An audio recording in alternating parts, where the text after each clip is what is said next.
Right, Thomas Bia. We're live in ish.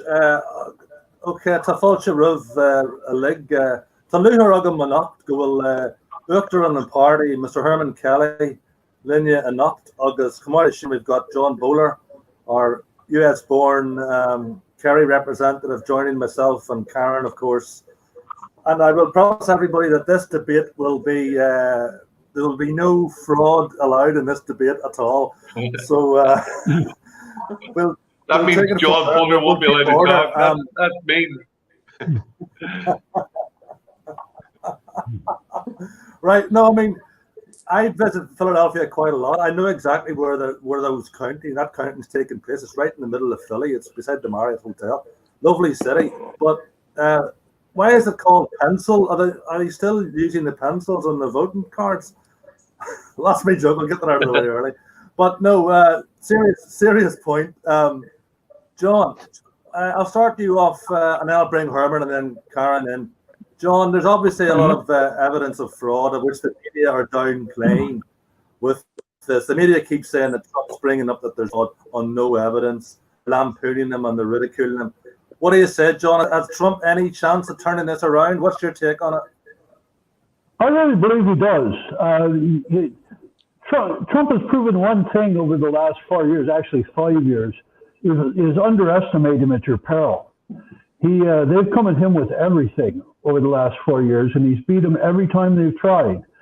And the desperation was such in this election that they've forsaken all pretense. You know, you've got the media conspiring together with social media and big tech, and then the Democratic Party. I mean, just the things the obvious stuff that they pulled. I'm probably the oldest guy here by far, and that means I've been through a number of elections. I have never seen voting suspended in the middle of the night before, ever. And then to suddenly come back and the whole tide switches from that point forward.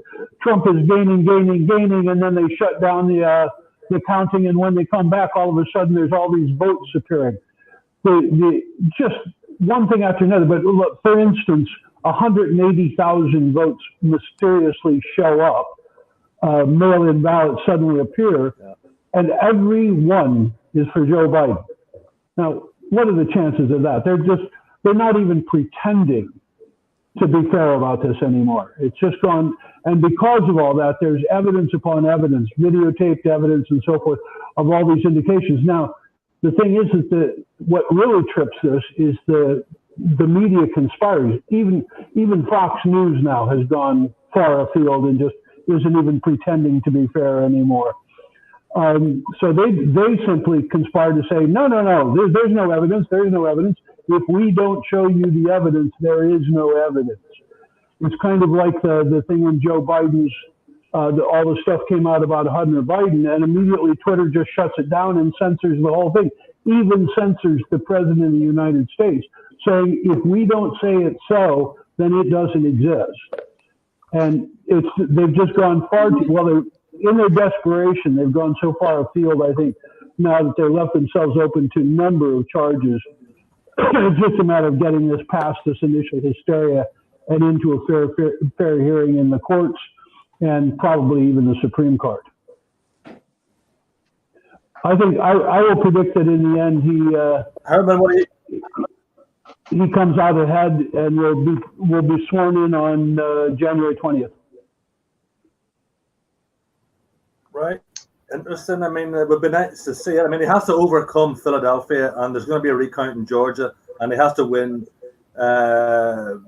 Arizona, which was called against him by the media as well. Herman, do you want to come in on that? Well, as I've seen Gavin Riley, I think I've seen him tweeting there this evening that for every presidential candidate, like presidents who ran as candidates again, Trump got the highest vote in 100 ever, and he's got the highest vote in 100 years and the highest former presidential candidate who ran himself. So he picked up I think it was 6 million extra votes compared to the last time. So this idea that when you look at his achievements over the last number of years, they're actually quite phenomenal. And where people criticize his personality, he's a bit rough, or he tweets nasty things, the guy's achievements are incredible. Like, he is one of the few presidents in the last number of decades who has not taken America to war. He promised pre the last election that he was going to be an anti-war president and that he was going to take his troops out of as many places as possible. Exactly, yeah. And he wasn't going to go and fight other people's wars. And he kept his word quite unusually for a politician. So the whole thing, many people voted from the last time because he promised not to take America to war. And incredibly, he kept that promise. Economically, pre-COVID, the economy was absolutely flying. It was flying. He took more working class people, more blacks and Hispanics out of employment than any president before him. Unemployment was at I think it was at a decades low level. I think it was back to the 1970s, since there was such a low level of unemployment. So what he did economically was phenomenal for America. He basically also made clear, especially to China, that America comes first, and his first job as president of the United States was to look after the welfare and the progress and prosperity of his own people. And not only did he face up to China, he started looking at tariffs. He started looking at trade, because China has been bleeding not only Europe but the US dry for many decades. And only Trump, he just didn't talk about it. He acted, and he did tough with China, and basically put up tariffs, and he changed he let them know that American people and jobs in America were going to come first. So he faced up China, and he got a good deal on trade, or he got a better environment on trade. And so, of course, that fed into the economic success that he had. One aspect, a great achievement, which you never hear in the media, is about his action in regards child trafficking. Very unheralded in the media, because he did it strongly, and the media wouldn't give him any kudos about it at all. But he's had dramatic changes in shutting down child trafficking in the United States, and for that he also needs to get a big slap in the back. But you know what? In regards to the election, like, one, it proved two big things: that the pollsters are either completely incompetent, or they lied through their teeth for years. Because just like the last time with Hillary, we were told that the guy had no chance. He came within, or even now, with their method and their results, he's come incredibly close. But the polls gave him no chance. The media, when you look at the big media and big tech, the media absolutely, I would suspect about 95% of them, absolutely hate Trump with a passion. Big tech are now, it shows you the power, the hegemonic power of big tech. I think that's one mistake, or one neglect, which he will regret, that he didn't take on big tech and stop their kind of sensorial censoring actions on the conversation of what's going on, not only in Europe but in the States as well. I don't think he took on big tech strong enough and break up that monopoly and stop them censoring people putting their views freely, as it should be in a democracy. So I think he should have taken on big tech much stronger and stopped their, what do you call, the whole differential between a publisher and a platform. Basically, They get the benefits of being a platform, but they act like a publisher, and they decide who can say what, even up to censoring the tweets of the president himself, which is quite incredible, because whoever voted for Zuckerberg or Jack Dorsey. But I think his achievements have been fantastic. Trumpism is now much stronger than in the Republican Party than it's ever been. These new congressmen and senators and politicians who have come in, they believe, just like Trump, America first, anti-war, small state, low tax, personal freedom and responsibility. So Trumpism is alive. Trumpism is strong, and it will also give confidence to those political parties and people in Europe and in Ireland who believe a very similar political viewpoint, although we have a different nationality, and for us, we want to put Ireland and Irish people first. But I think his achievements have been immense, and Trumpism will continue into the future, and it has really shown the connect that centre-right political party can have with working class people, not only in America, but all across the world. Sinead, let's turn on the way. Herman, you're right. I mean, Herman, I agree that he's had a lot of achievements that have all been downplayed by the media, who've completely ganged up on him, going about his manner and everything. Karen, what do you think? Do you think his manner puts you off, or do you think we need a Trump over here? We need to have a swamp draining in Ireland as well.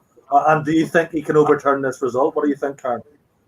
Well, I mean, listen to the situation the last few days, and obviously this one question is around to John, maybe around the watermark on the ballot papers. I don't know, is that true, first of all? And the other thing is around his manner. Okay, he's very bluff, and from a female point of view, he might seem as though he's unapproachable, but he has done what he said he'd do on the tin. He's delivered on, helping the Hispanic and the Black community, and he's given them jobs, and he's provided them with a better quality of life. And he has come after the media. He's seen through the media when most other presidents haven't really bothered. I was looking at something today as well, the UK Economy. It's a British online news channel. I don't know if you've ever heard of it, by Brian Garrett and Mike Robinson. And they were talking about how it's more to it than politics, but it's more to it than just getting rid of Trump. They need Trump off the stage because he's not part of the reset, and the reset is getting the green economy and the smart economy and all of that up and running, new world order in relation to getting the build back better slogan, which he doesn't buy into, and this is the climate change which he has set from the beginning.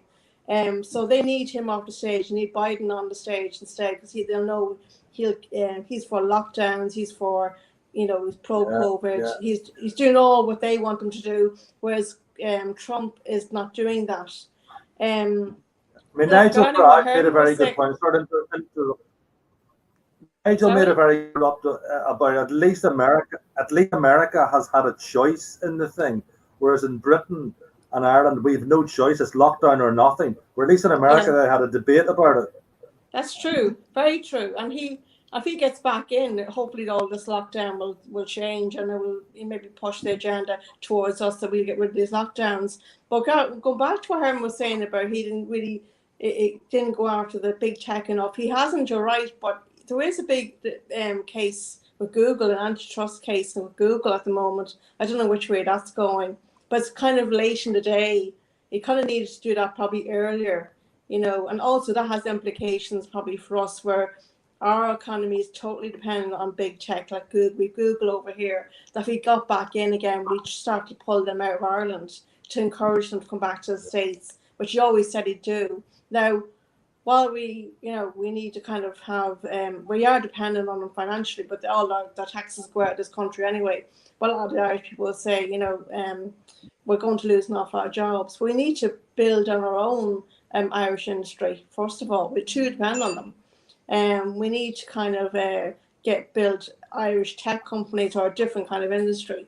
So he probably, if he gets back in, hopefully start giving them incentive for all American companies to kind of go back to the States where they should be. And we get companies that we build our own industries. With too many American industries here, with far too many. We've very little Irish, technical. It's all dependent on power investment. There is an appetite for a Trump in Ireland, John. I mean, do you think taking on from that? Yeah. I mean, John. I mean, we're not put up on Trump getting in, but at least we've had a debate in the States. We need to bring that debate into Ireland front and center, don't we, John? Well, and I think we have to realize, first of all, that this is not. Although the election is in America, this is not an American election. The effects of Trump and Trumpism are global, and that the opposition to him is global. You can see it in Ireland. You can see how the media has never said a decent word about Trump because they see him as the same existential threat to their narrative that the American media do and that the big tech in America does and so forth. These are the same big tech companies globally that control what we all know, what we all hear, and they've brainwashed a large section of the Irish people to believe all the negative things that they're saying because they never hear anything else. I was watching some news stories during the election, and well, first of all, the thing about this electoral fraud is that the media's approach is, are you going to believe us or your lying eyes?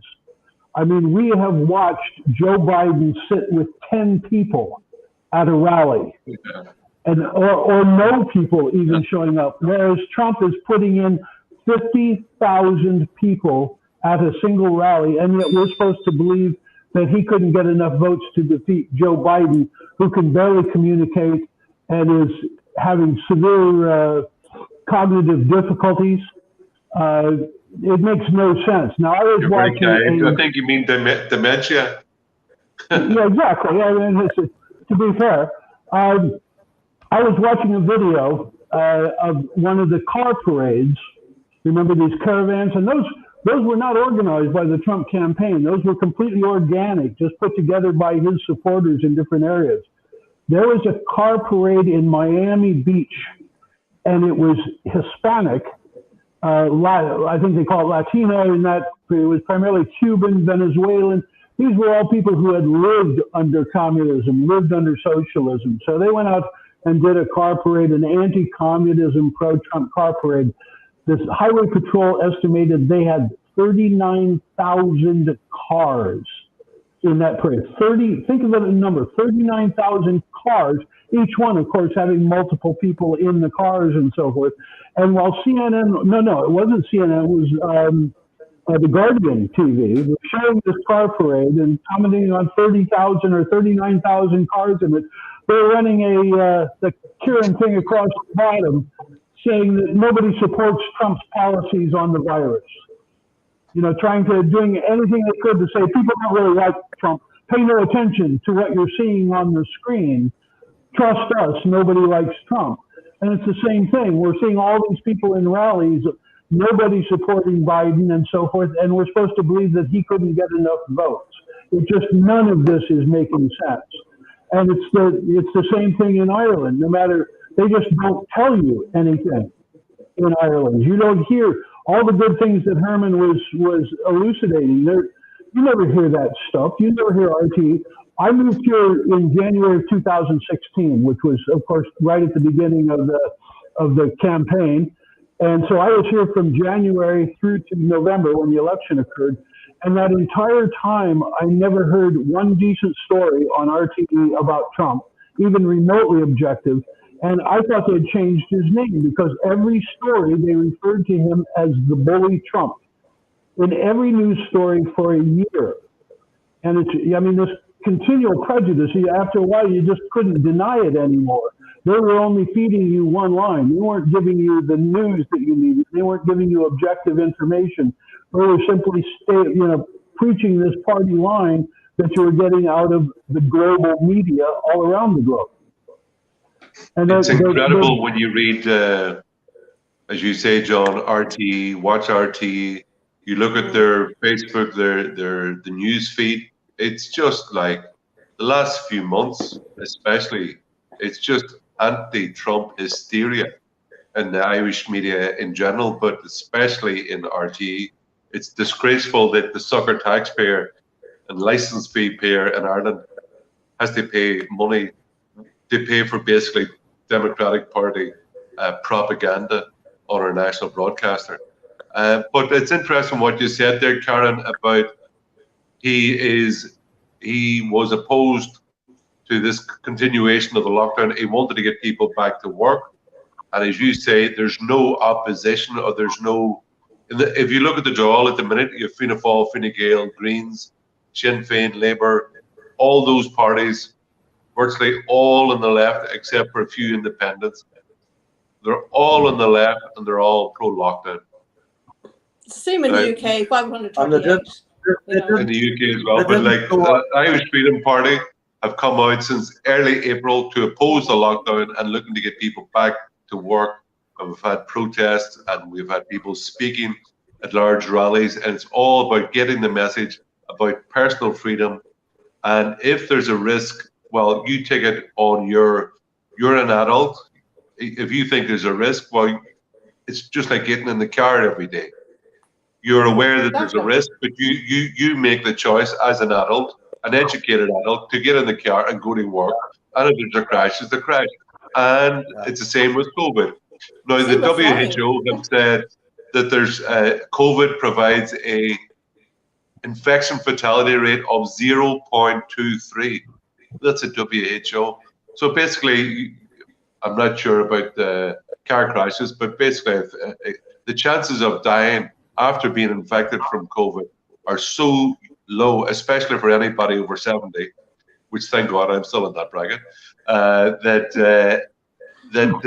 like really we should be getting back to work, tell the government to get stuffed, because we're opposed to the lockdown and the economic apocalypse which is going to come upon us in the next few months when the government run out of money and people wake up, realize that the pub payment has run out, and that they're out of a job and they've no prospect of getting a job within a year or so. So we are holding the line about personal freedom, personal responsibility. It's not just about freedom from the EU, it's also about freedom from big daddy state who wants to decide. Because what's that one, you'll know that you know him, John, Gerald Ford. I remember always reading Time magazine when I was a kid. And he said that even though it's attributed to Jefferson, it was actually Gerald Ford who said that the state big enough to give you a government big enough to give you everything you need is powerful to take away everything that you have. Yeah, and the big state is a danger, and Trump took on the big state, the deep state, and that's why they hated him so much. Yeah. You can't live risk-free. I mean, you made a good point there, Herman, about when you go into the car, there's a risk involved in driving the car. There's a risk involved in getting into an airplane. And there's horrific crashes all the time. But they don't stop people driving cars or flying in airplanes. You have to do a risk assessment.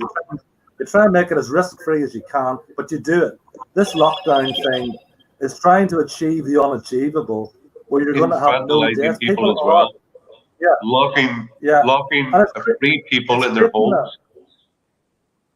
It's creating a laboratory rat situation for us all, and for the elderly people, it's creating no life, and they can't see their family, their young people, their dementia. And given that there's a constitutional right, for instance, this family life, which is inalienable, there's nothing or nobody, no state, no anything can stop me going and seeing my kids, and that's in the Irish Constitution, and the Irish government are basically ignoring it. I see today that Declan Ganley, good luck to him, has taken a constitutional case to the High Court about right to public worship.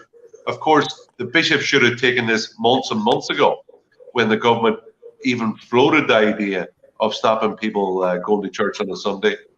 But it's good that these things are challenged in court. They're done properly, not as a complete amateur like some people attempted, but to go in with a legal team and strong legal arguments, looking at a constitution and saying to government, sorry, this constitution is to protect us from you, because you want as much power That's what politicians do. They look to grab as much power as they can for the government and take it away from the people. And the Constitution is there to protect us from the power of the state.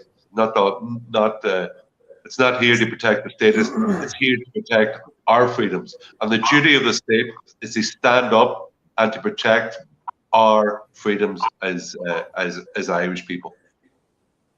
And Norman, to clear that a step, since I've moved here, I'm sorry, thank you. Since I moved here, the biggest shock that I have had is seeing what has happened to Ireland since it gained its independence. Now, between the time that my last trip here was probably 20 years before I moved here the last time, and the shock and the difference in what I have seen just still has me dumbfounded. But the idea that the Irish people need to understand what it means to be a democracy. Those people in Dublin, those people in the Dáil, they work for you, not the other way around. We employ them, we tell them what we want done, and they are off to do it. And we have completely allowed the system to be reversed in Ireland, where they don't even respond to your interrogatories anymore. They don't listen to you. They do whatever they well please, and then they dictate to you and tell you you will wear a mask, or you won't get on the bus, or you. This is not the job of government. We are a free and independent people, and they work for us, and we need to reclaim that. And the only people that are talking about that are the Irish Freedom Party and a handful of populist nationalist parties. But that is where we need to come back to as a country. If we're ever going to be a free people, we need to establish that rule that the people run the nation. The politicians are just errand boys that we hire to get the job done, to take the notes back and forth. We need to come back to being in charge again. You know, one of the things that stuck out with me was when Pence was in it. And all credit to you, Herman, that you stood up to the Garda, but you watched that happen. The Garda were laying for you to make sure that the American people didn't realize that there were those of us in Ireland who were still fighting that battle, who still wanted to show respect for the vice president coming here and so forth. And the Garda had specific instructions from the government to make sure that that message couldn't get across. I appreciate the attempts you made to stand up to them, but the very fact that they did that spoke volumes. It was the government trying to silence the people. Yeah, and I was speaking along with Dolores Cahill and Ray Bassett down in Cork there.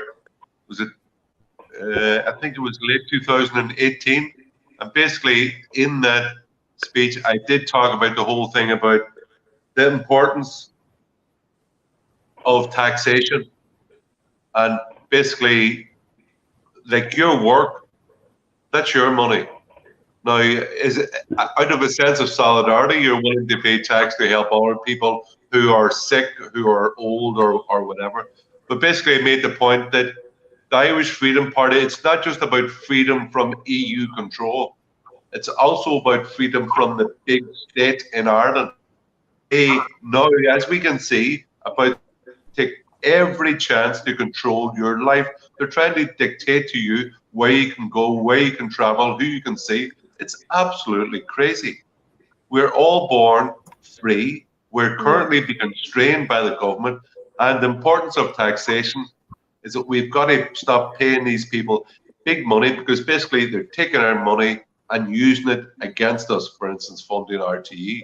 And like all these NGOs, which are basically an ideological echo chamber for left-wing loons who are basically unemployable. That we've got to make clear and educate people as well about smaller state, lower taxation isn't just important about lower government debt and more efficient services. It's also about being free, a small government. Oh yeah, sir, it was Jefferson who said, where government increases, liberty decreases. And that is the whole thing about not only getting free from Brussels control, but also a big government in Ireland. And we've got to give it less money, give it less power, and take back these powers and these freedoms for ourselves. And that's why that's why they hated him so much, because he upset the narrative. He went against those powerful vested interests in the States, and really the upper echelons of the Republican Party hated Trump with a passion. But it was ordinary people who really loved what he had to say, and it was those people who came out in the millions to vote for him in this last election. And as I said, he increased his personal vote by 6 million people, which is no mean feat, given that big media and big tech did everything to shaft him.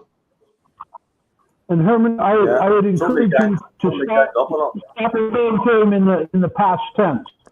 He's going to beat them at this. You have. We don't know. I think like he's like, you can see with the rallies he had there, as you spoke about, John, incredible. Like there were huge rallies, and like I think there was a day he had 5, maybe even 6. He's certainly 5 in one day. He's a big guy. He's 74, but he's incredibly energetic.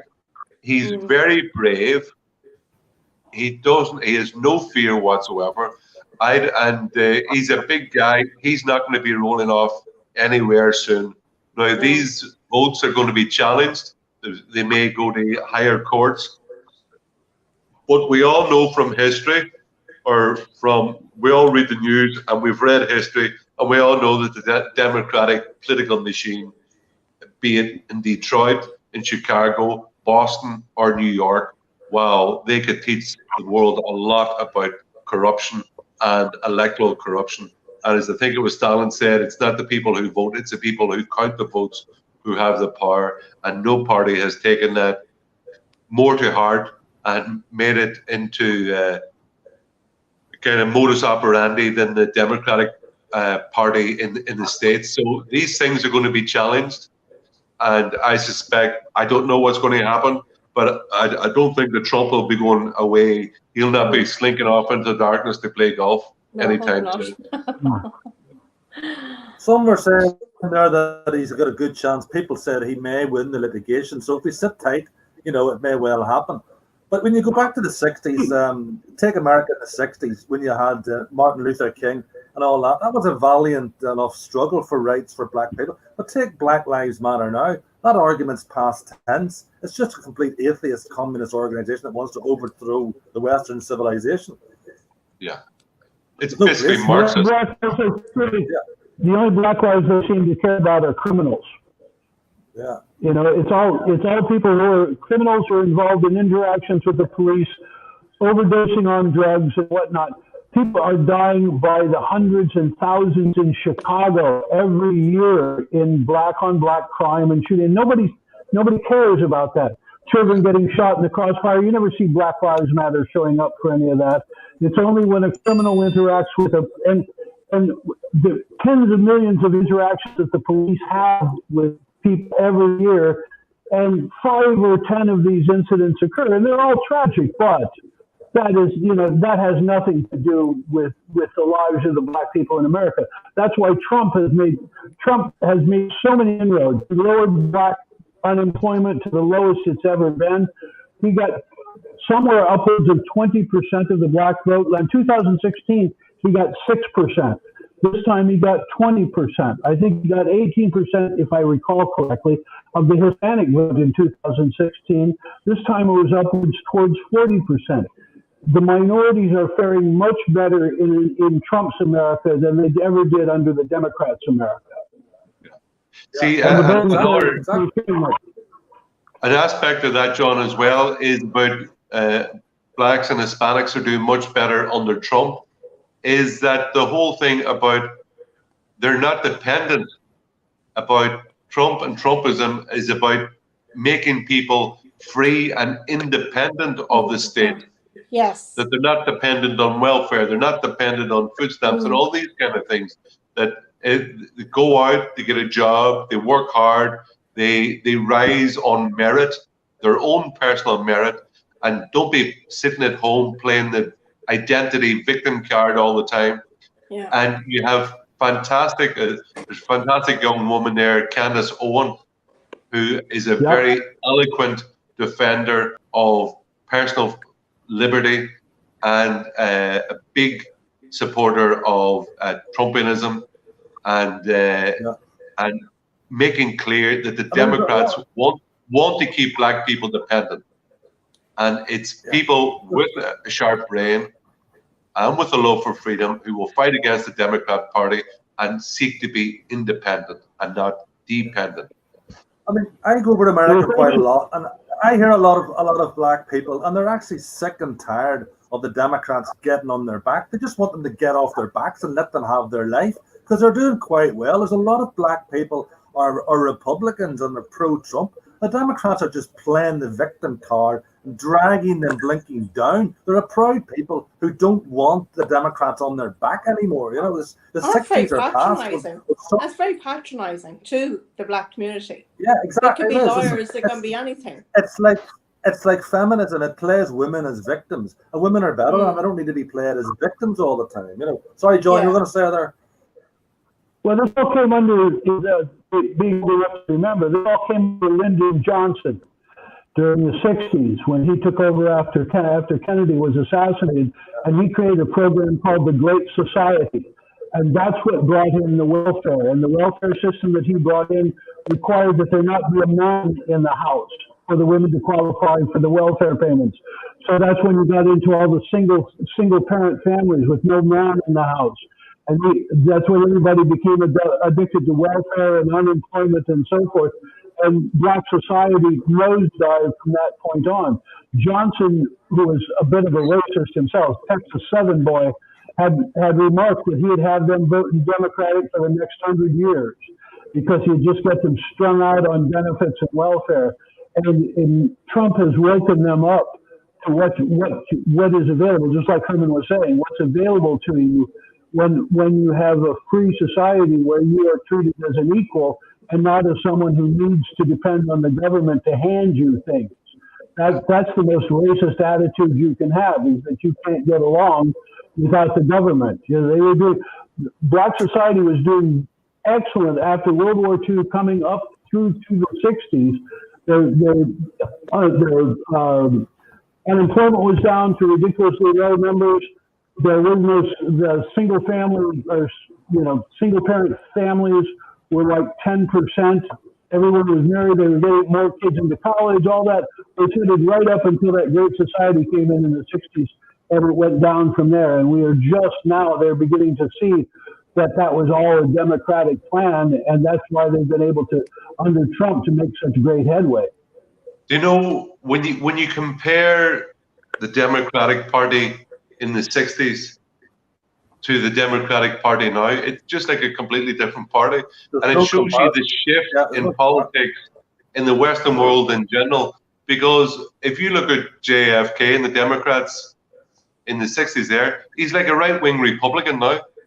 It does show you the shift in political discourse over the last number of years. And it's only Trump now has basically thrown a grenade in against this big heave to the left in academia and the media. And of course, you brought up the thing about treatment of blacks in America. The biggest racist organization in the States at the minute is Planned Parenthood. And their contribution to blacks is basically to wipe out their children.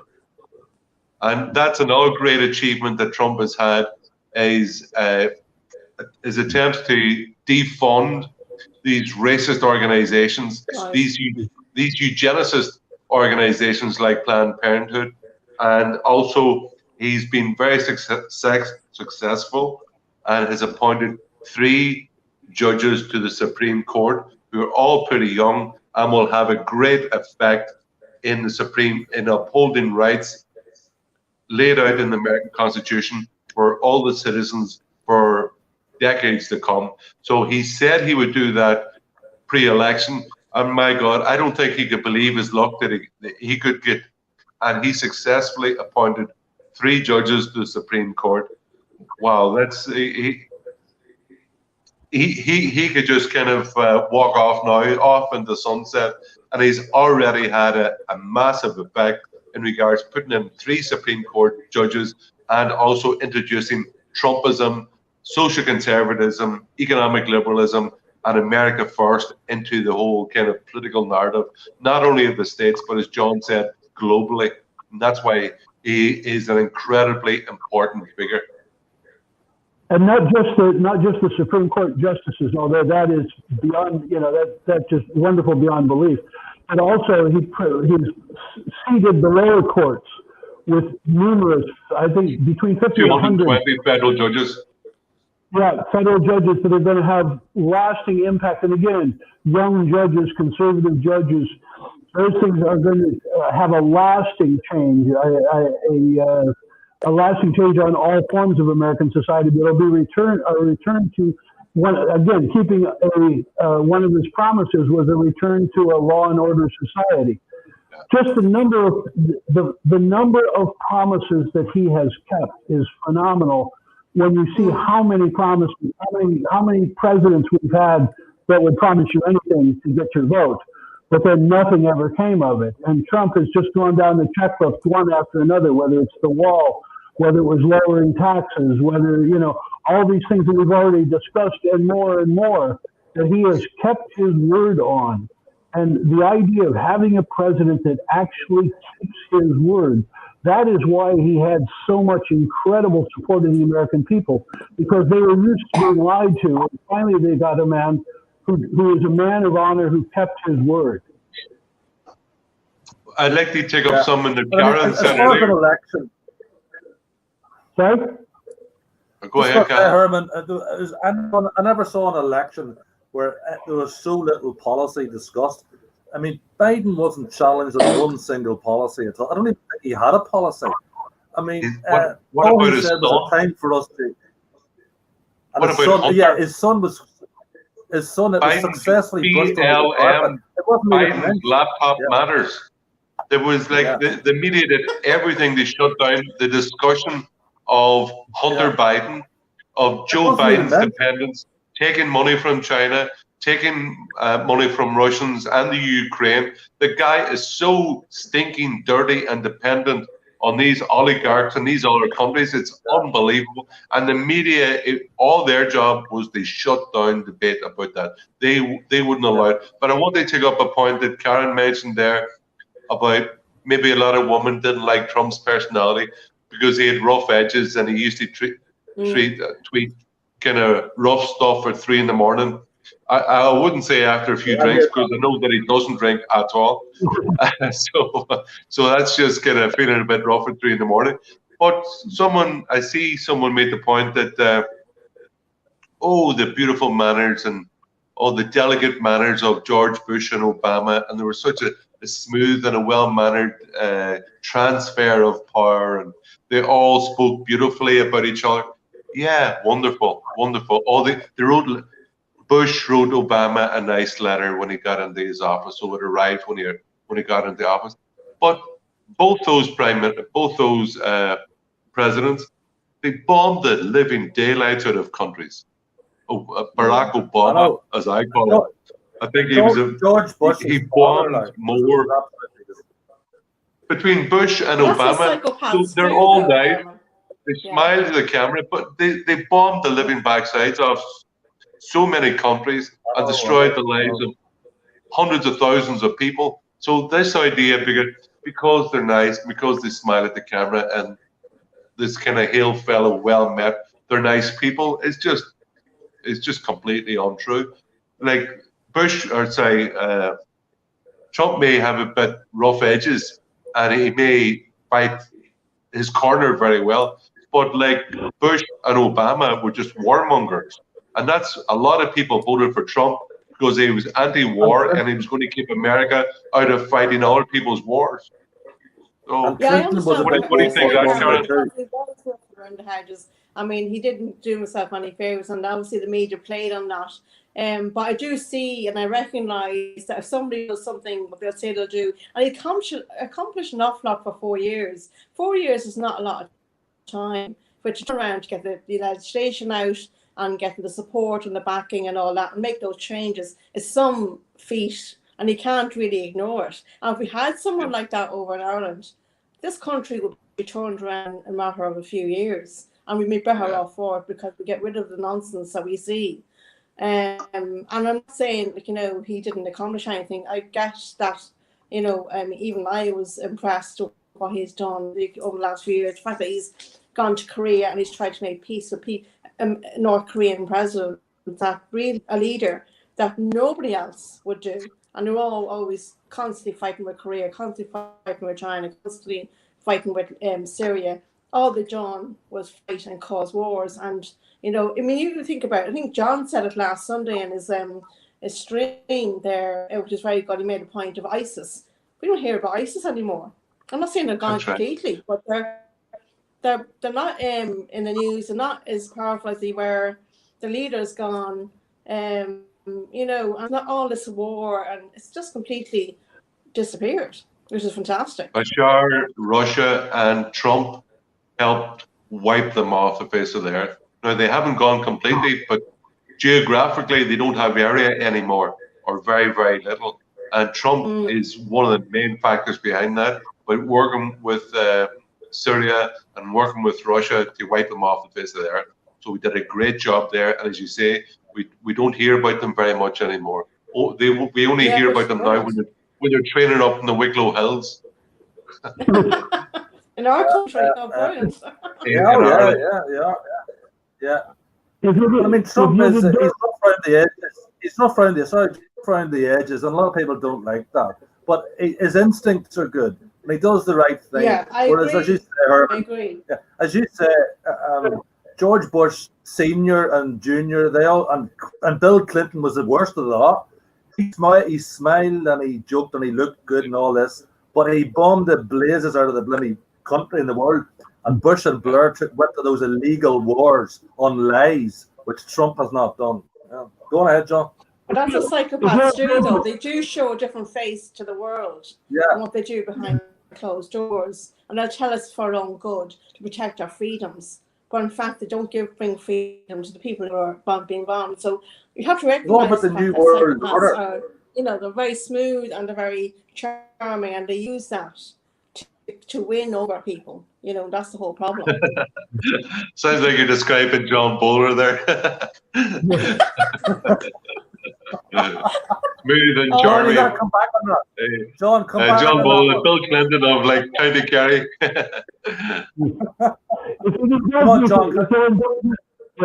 Indulge me for just a second here. Someone sent me an email that was just kind of a memed email, but it addresses this thing about Trump's image very succinctly, and it'll just take a minute. But let me run through this list they have.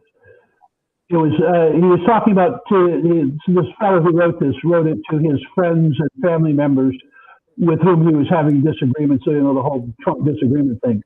He said, "You see Trump's arrogance. I see Trump's confidence. You see Trump's nationalism. I see Trump's patriotism. You hear Trump's unsophisticated words. I hear Trump's honesty. You see Trump's racism. I see words being misconstrued and twisted by the media daily to fit their narrative. You see Trump as a Republican. I see Trump as a patriot. You see Trump as a dictator. I see Trump as a leader. You see Trump as an authoritarian. I see Trump as the only one willing to fight for our freedom. You see Trump as childish. I see Trump as a fighter, unwilling to cave to the lies. You see Trump as an unpolished politician. I see Trump as a breath of fresh air. You think Trump hates immigrants. I know Trump is married to an immigrant. You see Trump putting an end to immigration in America. I see Trump welcoming immigrants to America legally. You see Trump's cages at the border. I see Obama's cages at the border. You see Trump with a struggling economy. I see Trump with an amazing economy until the Democrats shut it down. You see the violence in the streets and call it Trump's America. I see the violence in the streets of democratically run cities who are refusing Trump's help and call it liberal America.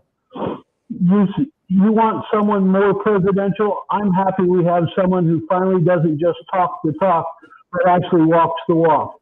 You and I, we just see things very differently. Yeah, especially that one about he hits immigrants and he's actually married to one. That's quite funny. Yeah. There's no escaping that one. I think Well, he's you know, he'd be happy with immigrants as long as they're security checked, especially, and that they're willing and able to contribute to American society. Yeah. And American society, they have skills that American society needs. Engineering. It's very challenging that he's married to an immigrant himself. You come here through the same process that everybody has come through. You arrive with, we want people who respect the law. So you go through the process, you come here legally, and you're more than welcome. If you want to become an American, not to try and make America into your country, but you come here to melt into the melting pot of America. You know, one thing I want to reflect on real quick during that, and I mentioned it in my other video that I made the other day, during the whole Hunter Biden laptop thing that came out, and lots of places in America you could find all this, with all this documented evidence, emails upon emails documenting that the Biden crime family were taking millions or billions from China, from Russia, from Kazakhstan, blah, blah, blah, all these places. And, you know, while all that was going on and it was such a huge controversy, everybody was worried about Twitter censoring the president and all that stuff. I went to RT's website. Not a word. It was as though none of that existed. They didn't want the Irish people to know a thing about that. And it was common. CNN was the same way. These news medias, you can't imagine a bigger story. That was the biggest political scandal in American history until this trying to steal the election. But they just pretended that it wasn't existing. And then the Irish people can't figure out why they think poorly of Trump when all you know is what RTE and your local rag papers here are willing to let you know. And all they are covering is virus, virus, virus. COVID, COVID, COVID, and that's it. Other than that, they won't tell you anything. Can I just make clear before we finish up, Cathal, that it's good to look over the Atlantic and see in the States a man who will stand up for his country. But it's very important that we, as a party, that he is an American patriot and believes America first.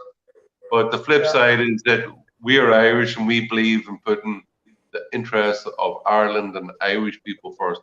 And I just want to respond to a comment there on the live stream there by Paul O'Neill, who talked about pre-election that Trump was great friends with Hillary and Bill Clinton, which he was, and that he says it's all a pantomime, the whole thing, that they're not really opposed.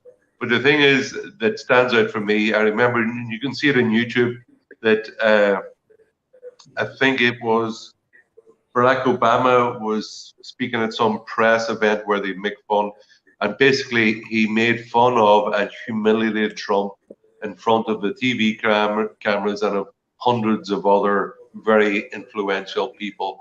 And Trump just sat there, said nothing, did nothing.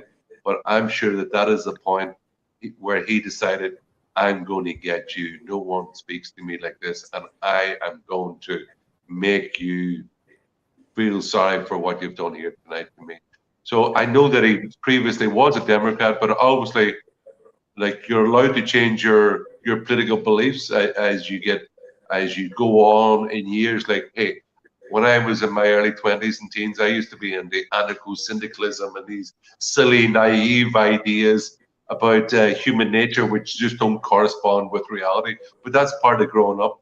But it did change dramatically over the years. And he has stood up for liberty of people in the communities who want law and order, who want to have a job, who want to work, who want to get ahead by their own merits and hard work, and not be constricted by the state, who wants to take their money in taxes and who wants to shut them down, shut down their businesses and make them dependent on the big state. So I think Trump's contribution to world political discussion has been immense, and he's not going to be going away anytime soon. So I'd like to see what happens in the near future. But He's changed the narrative. Yeah. He's changed the narrative, and I agree. I mean, a lot of people are saying there that they're slagging us off for being messianic Trump fans. Well, I'm not saying we're messianic. I mean, the man has a lot of faults, as a lot of people do. But I'll say this: he's a hell of a lot better than the opposition on the other side, and he is opening up the debate. Herman, you're right. He's bringing the narrative forward so that at least people can have both sides and can think a little bit more widely about the situation. I mean, that's basics. He went back and he got the jobs. You know, he didn't try to promote himself. It was all about getting the country back on its feet, whereas it wasn't. I mean, people have jobs that they hadn't got in the last 20 years. You know. Yeah. And obviously about this, no, it's not a messianic kind of Trump cult. Like there's very large political and cultural differences between Ireland and America. So we're not being replicating Trump in Ireland, but he does bring up very important philosophical issues about the relation, or political issues about a citizen's relationship with the state. Which is very important, and other people have done it as well, like you have Ron Paul in the States, and the whole relationship between the state and making war and interfering in other people's countries. All these things, of course, Obama, who got an easy ride off the Irish press, incredibly, he went and bombed countries into oblivion. Why did he get an easy ride? He got the Nobel Peace Prize. What did he do? All he did was bomb countries under the ground. You know. So that's my rant for tonight. I've got it off my chest. I feel better now. I'll be able to sleep well tonight. I want to make one point. A friend of mine made last night. 4 years ago, they didn't think Trump was going to win it, so that's why they weren't prepared. This time around, they were prepared, and the Democrats came in with their machine, a bit like certain parties in Ireland. There's a party machine there. Call it fraud, whatever. Where do you hear that? Yeah. I mean, so they were ready for Trump this time. They weren't going to let that happen again. So we'll see what happens. Yeah. Regarding the legal thing. You know. A final word would be sort of a commercial here. I know that a lot of the people watching are already members of the party, but look at the difference between the conversation that we had here this evening about politics and the honesty that's looking forward and what true democracy looks like and so forth. We need to get this word out to Ireland. We need for all of you to talk to your friends, to tell them about what's going on with the Irish Freedom Party. This is the time for them to join. We are starting to grow exponentially because this message is really starting to resonate all over Ireland, particularly as they see the corruption becoming more and more obvious and our values getting sold out by the day by those gobshites in the dial. So it is time for you to start promoting a better brand of politics in Ireland. And I think we offer that vision to you. And it's time to take a serious look at joining the Irish Freedom Party and helping us in our crusade to make Ireland a free, democratic nation again. Yeah. Very good. Well, thanks, John. We had 10 new members there on Monday. We had 10 new members on Monday, and the weekend before we had 15 over the weekend. So the membership is going up exponentially. The problem is, and Karen and Cahill and yourself, John, are very much involved in getting people integrated into the party, getting them into the kind of party and leafleting and doing stuff. But things are growing very quickly. The country is going down the tubes. We're in lockdown. The government is taking huge powers away, a massive amount of freedom away from people, and we got to stand up and fight and get together and take our freedoms back. So it's an incredibly important time.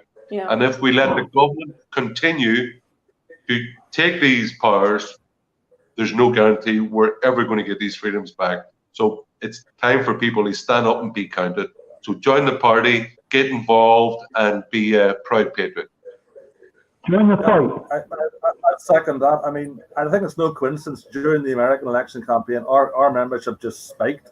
I mean, we've had to bring Karen and other people to help us out with the recruitment drive. we're so snowed under with it, which is good, you know, it's new members. But I do think to take on that point from John, if there was an election, I think we would do very, very well. We're the only party that's the different alternative in Ireland. There's nobody else saying it. And I think north or south, we're going to do quite well. So watch this space, I would say, guys. Okay, John away. Right. That's great. Thanks very much, Cathal and Karen. Right, thanks. Thank you. Thanks, Karen. A Thanks to pleasure. all the viewers. Good This is great comments. Good night. Yes. We'll see you again. Slán Bannock. Slán live. Colleagues have. Slán live. Good Yeah, to saw. Slán live. Very good off.